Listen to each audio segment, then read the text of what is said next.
During the Cyberpunk 2077 gameplay demo, in V's apartment there is a Zeta Techno House interface where one of the options available was Braindance. The Cyberpunk 2077 E3 trailer also showed Lizzie Wizzy, who is a prominent Braindance influencer alongside her band the Meta Dwarfs. So, what is Braindance? In terms of its modus operandi, Braindance is similar in nature to a Edgerunner's interface, in that it allows, via neural transmission, a person to fully and realistically experience an alternate reality. In contrast to netrunning, Braindance allows the interface viewer to vicariously experience the life and emotions of another person. The Braindance experience is somewhat reminiscent of the memory implants from Arnold Schwarzenegger's movie Total Recall. As real as any memory in your head.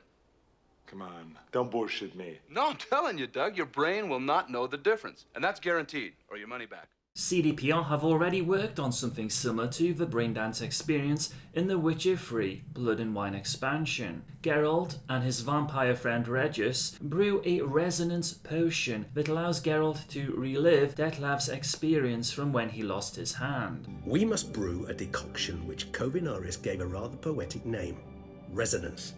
Once imbibed, it sends one into a trance similar to that induced by narcotics. This triggers visions of events linked to strong emotions experienced by the tissue's owner.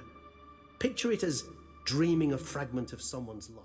Braindance is currently in vogue amongst the residents of Night City. Despite significant social problems and destitution, many are enamored with the luxurious lifestyles of celebrities and the privileged elite. These celebrities create Braindance recordings that allow others to experience all brain processes registered, including emotions, muscle movements, and all stimuli perceived by the recording person. These experiences can range from skydiving or having hardcore sex. Naturally, these false memories are very attractive to those who wish to escape their own miserable reality, hence Braindance addiction is an increasing problem amongst Night City's poorest residents. From a historical perspective, Braindance was invented by Yuriko Sujimoto, a graduate student at the University of California at Santa Cruz in 2007, using an extrapolated Moss equation, an equation specific to Cyberpunk 2020 law as far as I am aware, the basis for neural response translation and a netrunner interface as a base.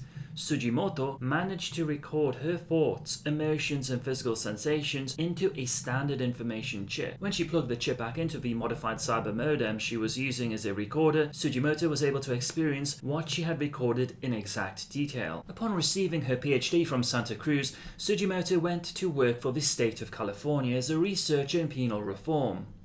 It was here that she and Norman Lassiter, a noted penal psychologist, began to realize the implications of her discovery. Through Braindance, psychological condition could be rendered cheaply and effectively, thus eliminate the overcrowded prison problem that existed. In order to achieve the desired effect of the Braindance, Lassiter and Sujimoto had to create a nightmare-like situation in which the offending subject would be placed. The Braindance would involve the offender experiencing repeated instances of their crime and severe harm coming to the criminal in the attempt. Though they had no database to work from, as few criminals were actually filmed committing a crime and none whose sensory nerves were being rerouted into a recorder, after several setbacks, Lassiter and Sujimoto managed to convince the California State Senate to partially fund their project. Militech intervened in exchange for a license to market Braindance as a military simulator. Sujimoto received her big break when Harold McElroy, a convicted mass murderer, was due to be executed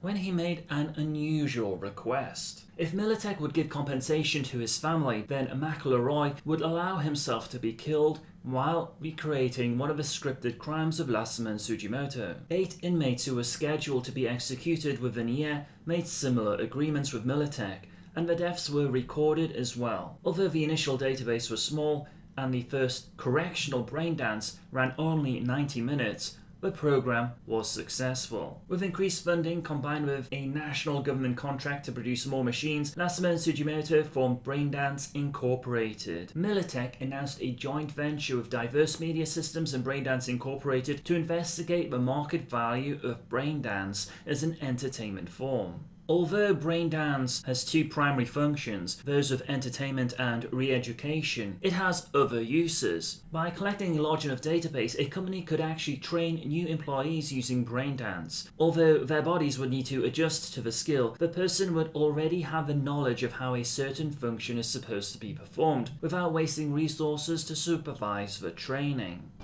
Jiu-jitsu? I'm going to learn jiu-jitsu.